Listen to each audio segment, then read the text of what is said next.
Welcome to today's episode of Deep-Dive Café. I am Avery, and I'm here with Paige. Stick around, we'll be back shortly.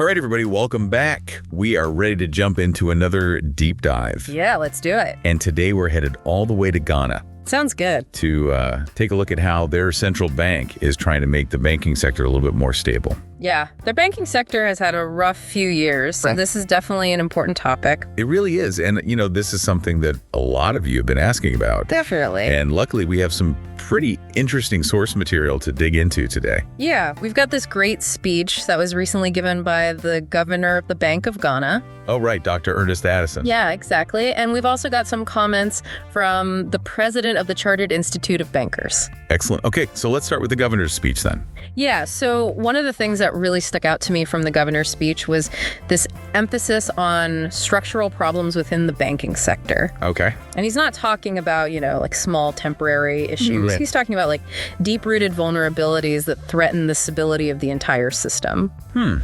That sounds pretty serious. It is. So what exactly do we mean when we say structural problems? So think of it this way. Even banks that seem healthy on the surface, okay. they can still have these underlying weaknesses. Oh, I see. And these weaknesses can make them more vulnerable to shocks, Okay. like a sudden economic downturn or a global financial crisis, something like that. Right. So these weaknesses might not be a big deal when times are good, but Exactly. when things get tough, they can quickly spiral out of control. Yeah, and that's when you see like bank failures and financial crises. Right. So the governor is essentially saying that Ghana's banking sector is kind of like a house with cracks in the foundation. Yeah, that's a good analogy. You might not notice them right away, but if there's a big earthquake. Oh yeah, then the whole thing could come crumbling down. Exactly. So how is the Bank of Ghana trying to fix these cracks, so to speak? Well, they're introducing this new tool called business model analysis, Okay. or BMA for short, and it's a pretty innovative approach. Interesting. So what is that exactly? It's kind of like imagine running a stress test on a bank. Okay. But instead of just looking at their financial ratios, like how much money they have, Yeah. you're really digging deep into the bank's DNA. Okay. You're analyzing their loan portfolio, their customer demographics, even their internal decision-making processes. Wow. So it's a lot more comprehensive than a traditional audit. Yeah, exactly. But what kind of insights can they actually get from this BMA? Well, for example, it could reveal that a bank is overly reliant on lending to a single industry, Okay. like real estate, let's say. Okay. Now, that might seem fine during a boom, but if that sector takes a hit, Right. the bank's stability could be jeopardized.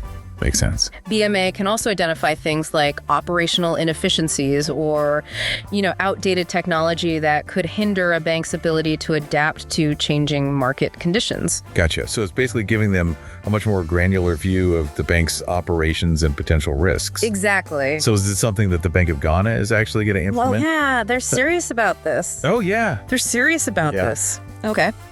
They already released a draft of their BMA methodology for the banking industry to review. And it's going to be a key focus for bank examinations next year. This proactive approach really shows that they're committed to getting ahead of potential problems. Yeah, that's a good sign. It really is. Now, we also have some insights from Benjamin Amanumi, who's the president of the Chartered Institute of Bankers. Yes.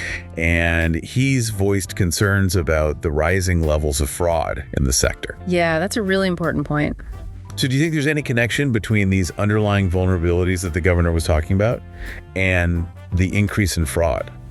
It's an interesting thought, isn't it? Yeah. If a bank's business model is inherently risky, or if there are weaknesses in their internal controls, Right. it could create opportunities for unethical behavior. That's true. People might be more tempted to cut corners or take excessive risks. Exactly. And that's when you start to see things like embezzlement and fraudulent loans.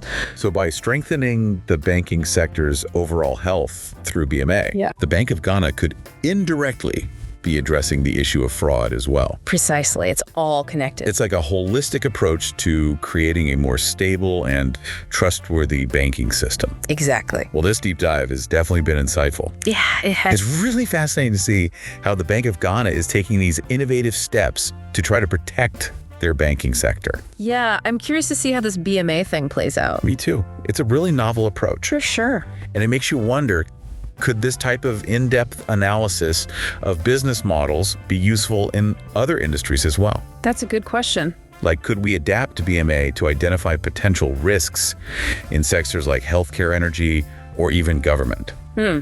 That's an interesting thought. Yeah, it's definitely something to think about. I like it. Well, that's all the time we have for today, but as always, thank you so much for joining us on this deep dive. Thanks, everyone. We'll see you next time. See you later. Bye.